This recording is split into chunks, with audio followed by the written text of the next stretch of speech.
ಸಕಲ ಆಶೀರ್ವಾದಗಳು ಸಕಲ ಫಲಪ್ರಾಪ್ತಿಗಳು ಈ ಸ್ವಗ್ರಹದಲ್ಲೇ ನಿರಂತರವಾಗಿ ನೆಲೆಸ್ಬಿಟ್ಟಿದೆ. ಹಾಗಾಗಿ ನವರಾತ್ರಿ ದಿನ ಸಪರೇಟ್ ಆಗಿ ಅಣ್ಣಮ್ಮ ದೇವಸ್ಥಾನಕ್ಕೆ, ಸಪರೇಟ್ ಆಗಿ ರಾಜರಾಜೇಶ್ವರಿಗೆ, ಸಪರೇಟ್ ಆಗಿ ಗಂಗಮ್ಮ ದೇವರಿಗೆ, ಸಪರೇಟ್ ಆಗಿ ಮಾರಮ್ಮನವರಿಗೆ, ಬಂಡಿ ಮಾತುಗಳಿಗೆ ಎಲ್ಲ ತಾಯಿಂದಿರು ಅಮ್ಮಂದಿರು ಒಟ್ಟಾಗಿ ಒಂದೇ ಕಡೆ ಸಂಬಂಧಿಕರ ನೆಂಟರ ತಾಯಿ ಮನೆಗೆ ಬಂದ್ಬಿಟ್ಟವ್ರೆ.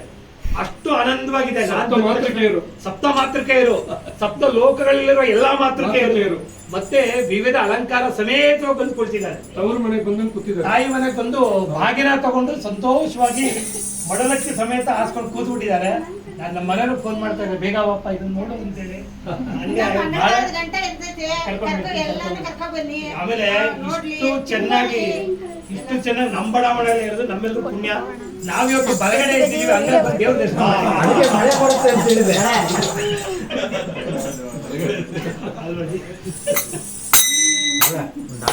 ಇಲ್ಲ, ಬಹಳ ಸಂತೋಷ. ಆದ್ರಿಂದ ದಯಾಮಯನಾದ ಅಲ್ಲಮೇಲ್ ಮಂಗ ಸಮೇತ ಶ್ರೀ ಶ್ರೀನಿವಾಸ ದೇವರು ಹಾಗೂ ಅಷ್ಟಮ ದುರ್ಗೆಯರು ನವದುರ್ಗೆಯರು ಅವರ ಒಂದು ಇಡೀ ಜೀವನ ಪರ್ಯಂತ ಜನ್ಮ ಜನ್ಮಾಂತರದಲ್ಲೂ ಸುಖ ಶಾಂತಿ ನೆಮ್ಮದಿ ಆರೋಗ್ಯ ಸೌಭಾಗ್ಯ ಇದೇ ತರ ಸೇವೆ ಮಾಡುವಂತ ಒಂದು ಕೈಕೇವರ್ಯವನ್ನು ಕೊಟ್ಟು ಕಾಪಾಡಲಿ ಅಂತ ಕೇಳ್ಕೊಳ್ತಾ ಈಗ ಕಾರ್ಯಕ್ರಮನ ಇವತ್ತಿನ ದಿವಸಕ್ಕೆ ತಕ್ಷಣಕ್ಕೆ ಪೂರ್ಣಗೊಳಿಸ್ತಾ ಇದ್ದೀವಿ. ನಾಳೆ ಸಂಜೆ ನಮ್ಮ ಸಹಪಾದಯಾತ್ರಿಗಳಾದಂಥ ಶ್ರೀಯುತ ಗುರುಮೂರ್ತಿಯವರ ಮನೆಯಲ್ಲಿ ಕಾರ್ಯಕ್ರಮ ಇದೆ.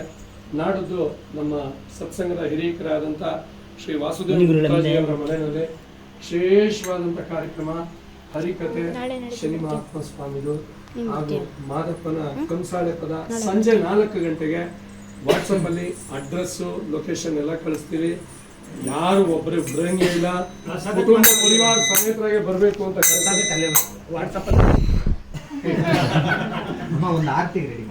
ಆದ್ರಿಂದ ಪ್ರಸಾದ ಇದೆ, ನೈವೇದ್ಯ ಮಾಡಿ